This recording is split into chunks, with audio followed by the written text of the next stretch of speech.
Welcome. Thank you all for joining us on this snowy day. I do appreciate you taking the time to sit with me today. I want to talk about my cultural immersion program to Jamaica. And what I'm going to start off by talking about is what I mean by cultural immersion and why it's important. Well, it simply means being immersed in a culture other than your own, right? And in a meaningful way. So you're not a tourist. The basic goal is to increase your cultural awareness. So it's not to make you a better person. It's not going from the assumption that you're not. It's just that if you're introduced to anything that's new or different, the more you're around it, the opportunities to engage in a different way will sort of just increase your awareness of difference. And hopefully, if you're more aware, then you become just more empathetic, more understanding of the views of the people on the other side. Can everybody see me? Because Michael went blank. Okay. And this can happen in any setting outside of your own. So, in other words, it's not only types of country, it can occur in any country. So, for example, we're not going to Jamaica because it's the kind of country we want to go study. We could do this in Paris, we could do this in Rome, we can do it in Jamaica. So, it's just another culture, nothing to do with anything else. Okay.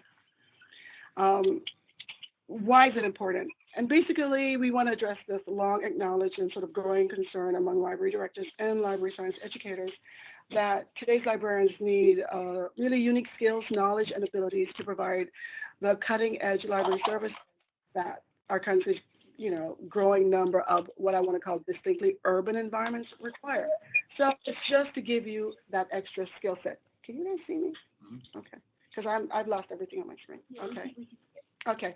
So if we look at New York City, you can see we have 40,000, I'm sorry, 40 million foreign-born um, residents or a part of our population in New York City, of which 3 million, are from the Caribbean. So if you're going to work in New York City, are you going to come to school in New York City? It makes sense that this could be one of the countries that we look at because the statistics show that it makes sense. So why is it good for St. John's? Again, we go and we look like in 2011. This is coming from that report called the Newest New Yorkers in 2013. So it's pretty recent, right? It's put out by the government. I think incrementally, like every 4 or 5 years, or something like that. Was at an all-time high, 3.1 million, right? And they represented 37% of New York City population. St. John's, we used to have four. Now we have three campuses in New York State. So we have a presence. So it makes sense for us, okay? It also aligns with the vision that St. John's has for its schools, for its students, and it's a part of the mission of the university. And they want to empower our diverse student body by providing quality education that will serve them for life. So we need to integrate innovative teaching, research, and service that will encourage thoughtful and reflective individual expression. This program is sort of designed to do that. And it also aligns very well with the Provost's global initiative to integrate perspectives from around the world into courses taught on our New York campuses and to create more study abroad opportunities. So the program really fits very well with what we want to do as a discipline. It fits well with our university. So when you look at how those align, you can see that there will be value here. So we're going to Jamaica because a lot of Jamaicans live here. A lot of Jamaicans live in the United States, 305,000 actually live in New York State. So we've been talking about before New York City, the boroughs, of which Queens has the largest number of immigrants. And of course, the best part of it is that I'm from Jamaica. So, you're getting an insider view, right? You can't get better than that, I promise you. All right, so the goal of our program will be just to provide this great cultural experience, right? We want to prepare you to be able to do your job better in the environment in which we come to live. And like I said, it's based on this idea that you guys, which I'm going to now call urban librarians, right, will gain this understanding and this appreciation for various cultures, a respect for diversity, and just a willingness to deliver library information services to everyone and anyone, regardless of where they're from, right? And we're doing this by providing you this great opportunity to go to Jamaica and live, right? And it's a country that's, like I said, it's heavily represented in our local communities. So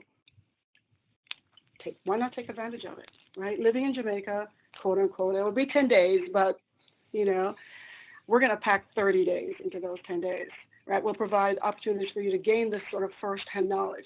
You know, we're going to be involved in the social, the economic, the political, even the religious climate. You can explore any of these that you want. You know, if you want to go to church, you want to talk to people who are involved in these activities, you know, we will definitely be hearing from um, uh, a faculty member from the University of the West Indies. They do have a library science program there. So Paulette Kerr, she will be talking with us, hopefully in Kingston, but if not, she will come to Montego Bay, and she's in Kingston, and she will give us sort of like an overview of what's going on in Jamaica from a library perspective, of course. So this ground zero perspective is what I'm selling. It's what you'll never get even if you go with your girlfriends or your guy friends, you know, next week on vacation. It's just going to be much more enriching, I think. The program is a summer program, right? So it's 10 days.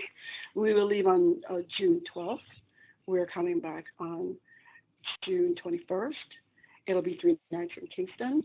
It'll be 6 nights in Montego Bay, which means that we're booking multi-city. So you're flying into Kingston. We're going to drive to Montego Bay. So we're driving from one end of the island to the other, pretty much. And then we'll fly out of Montego Bay. We won't drive back. So we're booking multi-city.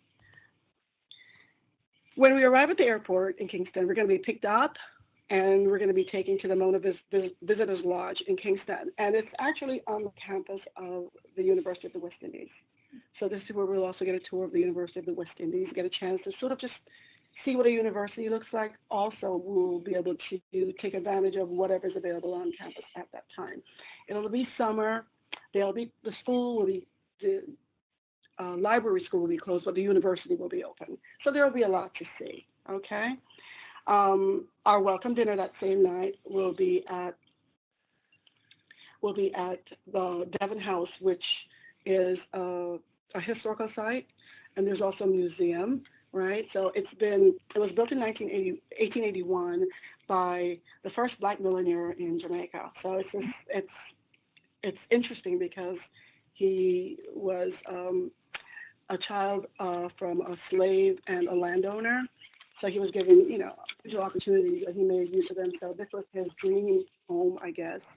And, you know, it was restored in the 90s. And then the grounds were sort of developed into restaurants and shops. So ice cream at Devon House and dinner at Devon House, it's a thing. And then we'll also do a tour of the museum so you can see how people actually lived in colonial times, what elegant living was. I was not everyone. Elegant living was in colonial times. So that's Devon House right there. Again, this picture we're looking at, that's the mansion. Then the next day we're going to go to Port Royal. Port Royal was once called the most evil or the wickedest city in the world.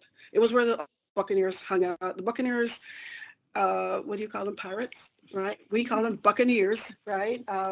That's where they hung out, and they would take their treasures, and you know, they would hide out.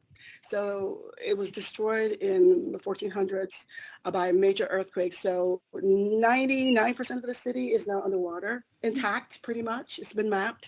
So it's a great history. And so what we'll be looking at is the remains of the city. So what we will be going to look. It's like an outdoor museum. So you're looking at, what we're looking at was built in the 1800s. So, you know, we'll be going to some of the libraries. This is a picture of the National Library. We may not make it to this one, but we're making it to some, right? This is the Trenchtown Reading Center in Kingston, funded by Bob Marley money, right? So if we can, I put inquiries out as to, you know, how we can be accommodated, and if they're interested in having us come. So if they say yes, we will squeeze that in. All right. On our way to Montego Bay in our drive, we will be stopping here. Akangpong is the only sovereign land in Jamaica. It was made sovereign in 1738, which is really interesting because it's sovereign land for slaves. So runaway slaves started this sort of compound, and they got sovereignty in 1738. So they've been free since 1738. And it's like if you go to Amish country today, you can see much of how people lived many years ago. It's a similar kind of thing. Even though they're sovereign and they have their own laws, it's a lot of poverty, but they have archives. They've maintained their history, and it'd be really interesting, I think, for you guys to see how that's done with no money when you're really poor, when you have this great history. So I think that would be an interesting stop. We'll be there for a couple of hours. We'll stay as long as we want. We will not stay overnight. We will be leaving and going to our lovely hotel. While in Montego Bay, this is the parish library of St. James. So St. James Parish would be a state, let's say, and Montego Bay would be the capital of that. So we're going to be in Montego Bay, which is in St. James, and this is a parish library. So we will be going here. There's a bust of Marcus Garvey. If you don't know who that is, research, time to research. Okay, this is going to be the best of what we do. This is the Rose Hall Great House. It has an incredible history to do with witches and murder and that sort of thing. Witchcraft and murder. The owner of the mansion, this mansion, Annie Palmer, I think her name was. If you look at the driveway going up, there are palm trees lining the. It said that she killed. For each palm tree, that represents a husband that she killed. So there's this weird. They own slaves. Is that Michael laughing? Yes, sorry. No, but it's great history. But it really was a slave plantation. So what's cool about this is that it really was restored to its original glory, let's say, and they left the, I guess you would call them the basement, the dungeons. They left them as they were then. So they had the shackles on the walls and all those things where slaves were put when they were punished or if they just came or whatever.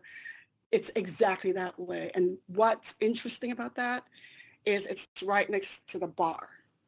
So so when I did it for the very first time after it was restored, it's really eerie. You look at these chains and you have this really sort of like ominous feeling, and then you go get a drink and you feel better. So we'll do that, but we'll do the midnight tour. And I say all that to say we're going to do the midnight tour with candlelights, and we're going to hear all the ghost stories. So it's going to be a little scary, but a lot of fun. So now you have the backstory. We will be going to the Rose Hall Great House. And we'll be going to Doctor's Cave Beach. There's a huge history of this beach. You can see how beautiful it is. I don't think I need to say much more. This is where we'll be staying in Montego Bay. This is Iberostar Rose Hall Beach Hotel. It's only about 15, 20 minutes from the airport. So we're in Montego Bay. We'll be able to go a lot of places from here. This is sunset from that hotel, which we can't beat. Thank you all for everything. Thank you all for listening. Now let's talk about the important things, the cost. You will have to pay your summer tuition, which is about $4,000. But I think if you're a grad student taking more than one class, you do get a discount. And I'm not sure how much it is. I'm not even going to try to guess because I think I would get it wrong. But there is a discount if you take two courses. So that's something to consider. I know on the website, I think our DLI's website, it still says $2,800. But we adjusted it. We took the airfare out, which we estimated at $500. So the program fee is now $2,250, but your airfare is no longer included. I'm estimating that at $500. I did that a couple months ago. I did it today. It's under $500. So if you decide to come and you're booking in time, you could estimate it at $500. I think it should be less, not more. But I think 500 is a good number to work with. The great thing about our trip, though, is even though it's a bit expensive, is that all meals are included. When we're in Kingston, it's 2 meals a day. But based on the schedule that we have and the fact that we're having our welcome dinner and we're going to Port Royal, I think it'll be okay for 2 dinners. So if you wanted breakfast and lunch or lunch and dinner, we can, work around that. But you will still be able to have a third meal. It's just not included, okay? Once we get to Montego Bay, everything's included, you know, because it's all inclusive. So whatever you want, certain water sports, but certainly all your beverages and all your meals, as many as you'd like, will be included. So that's where I think you don't mind spending that money because you really could come and not bring any extra cash. Okay, I have included all the fees and things that we need to pay for admissions in the cost of in the program cost. So it should be fine. Okay, um, an idea of what it's going to look like. So we're going to arrive on the 12th. We're going to get picked up from the airport. We're going to be taken to the hotel. We're going to go out to Devon House. I'm hoping that we will all get in because usually, if we're leaving from the East Coast, most of the flights to the Caribbean leave early in the morning. So I'm assuming that we'll all get there by, let's say, noon. You know, but if we have anyone coming in late, we'll make plans to pick you up. Don't worry about it. But I'm doing this because I'm assuming we'll all get there by noon, 1 o'clock, or something like that. So we'll just go to the hotel. It's relaxing. Do whatever you want to do. We go out for our welcome dinner around 8 o'clock at night. So that should be a lot of fun. And we'll do our museum tour. Now, if they can't schedule us a private tour at that time, either we do it before dinner or after, we're going back for the tour. We're doing that, okay? And then we're going to Port Royal the very next day. The 14th is a free day. You know, you guys will be able to do whatever you want. We may schedule our talk on that day, but we'll see. All right.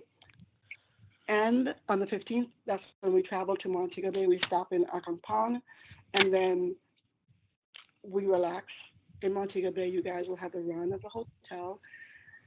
And on the 16th, we will either go to the parish library or one of the school libraries, right? I know it says nothing here, but what I have here is either the talks or more local library visits. So until I hear from people, I'm not going to fill them in. But we're not going anywhere. We'll be in the city. I have scheduled a library visit and our Rose Hall Great House tour for the 19th, and Doctors Cave Beach for the 20th because I think it's a nice way to end the trip. And that will be an optional trip because there's a beach at the hotel too. So if you wanted to stay at the hotel, that'll be perfectly fine. We get picked up from the hotel, depending on people's flights or whatever, maybe 3 or 4 trips, it doesn't matter, and take it to the airport. That's our trip. So, you guys have any questions? Any questions? Please ask me one.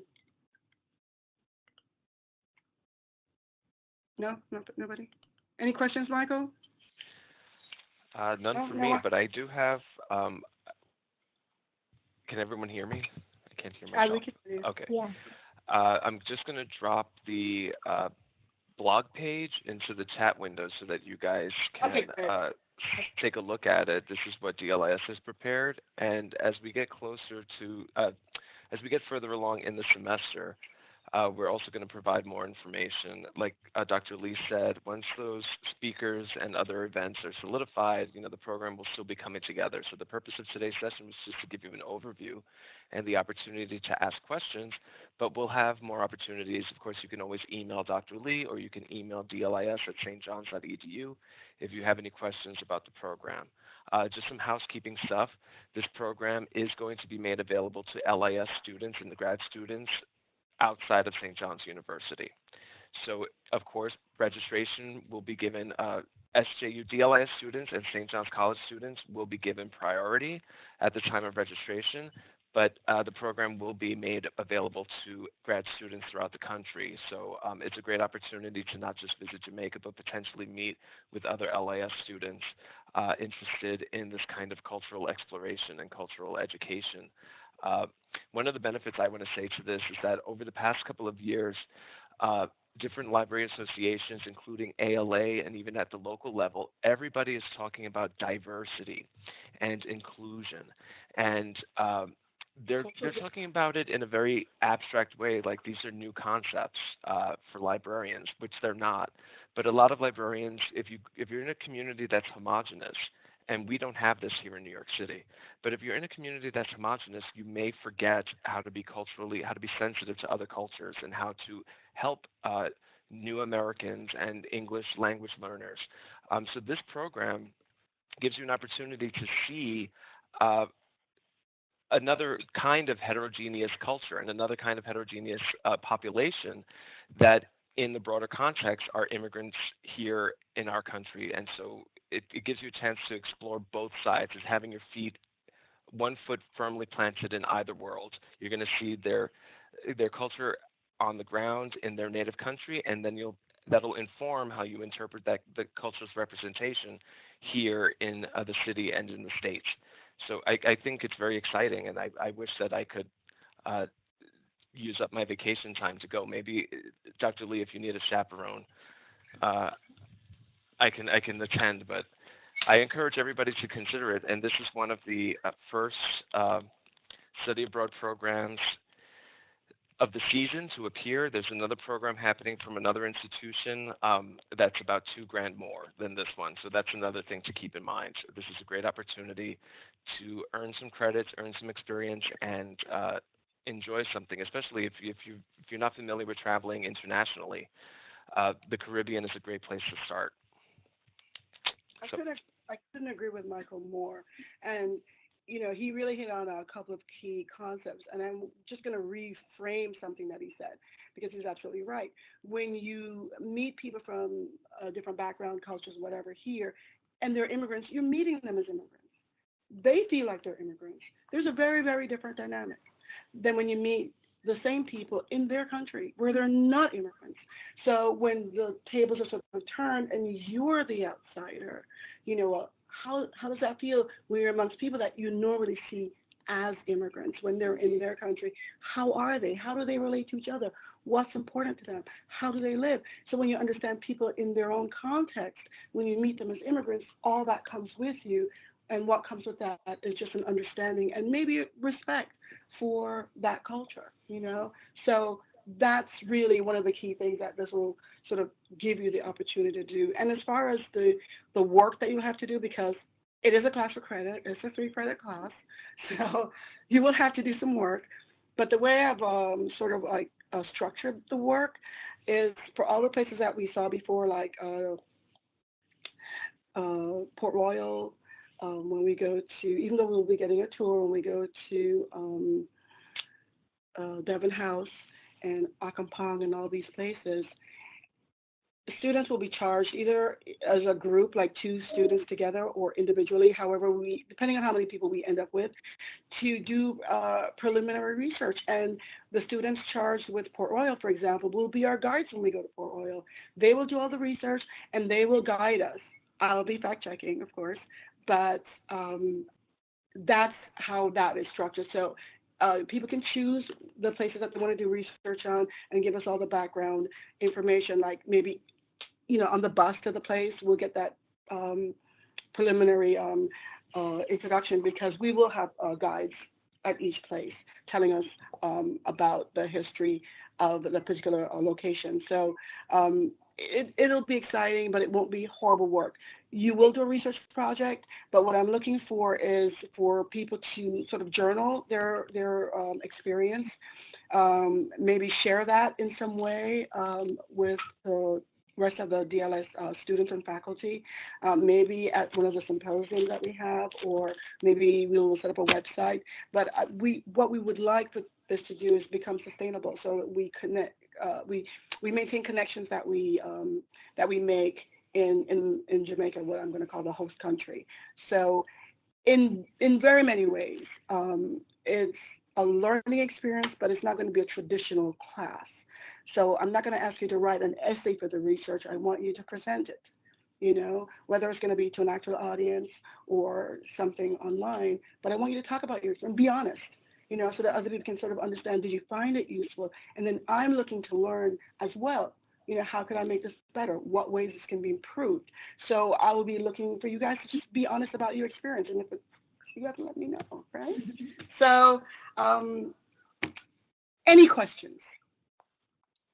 How many times have you done this trip? I've never done this trip. Oh, We have, I have been trying to do this trip. okay. No. This is my third time trying to do Third time's this the trip. charm, though.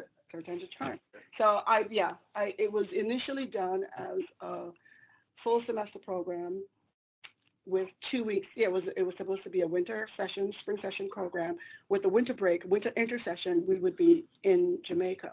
I did it that way because I was working with someone from the University of the West Indies, the chair of the department actually, and when she stepped down, well, the new people really weren't interested in working with me, so it fell apart. So because I no longer needed to work with them, our spring break and winter intersession, they're in session, so we will be able to take classes with their students and interact. That was the idea initially, really interact with them, but that's not going to be possible right now. But we will still be able to see the campus and hear from that one faculty member. It's not going to be a total loss.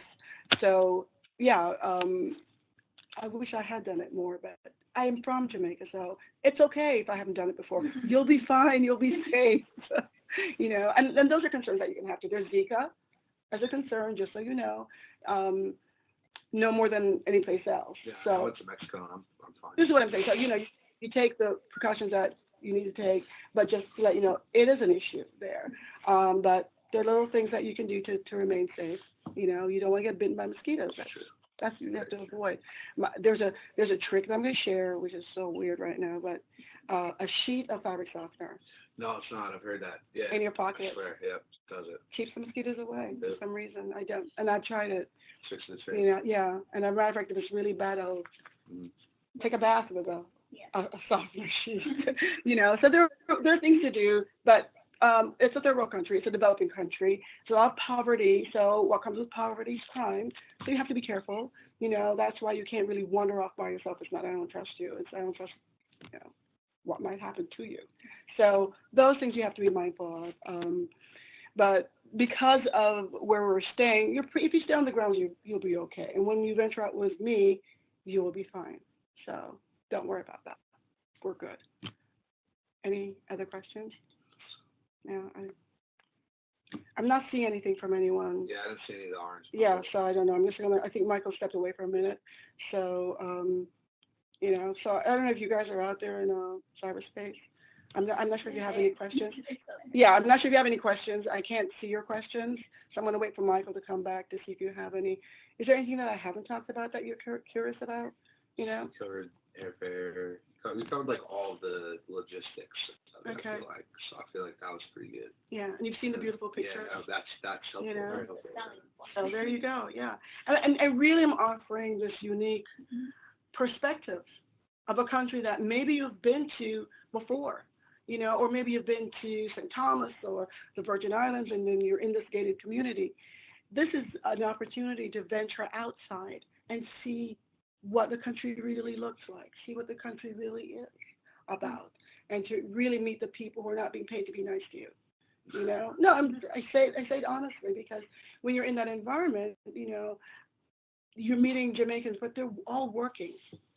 They're doing their jobs, so you can't really know anything.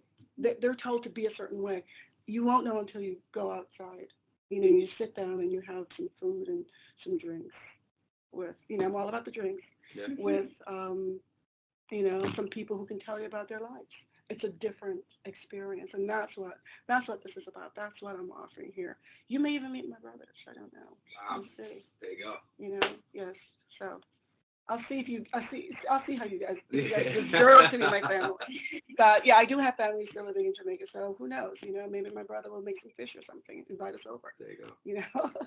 So all those things are definitely on the table. Michael, do we have any questions?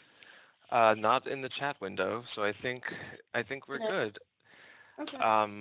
So yeah, if you have any questions, like I said before, just forward them to dlis@stjohns.edu or just to Dr. Lee directly. And we'll go ahead. Thank you, Dr. Lee, for giving us that information. My and pleasure. We'll move on to the second part of our program, which is just a quick housekeeping session regarding DELISA and our plans for spring 2017.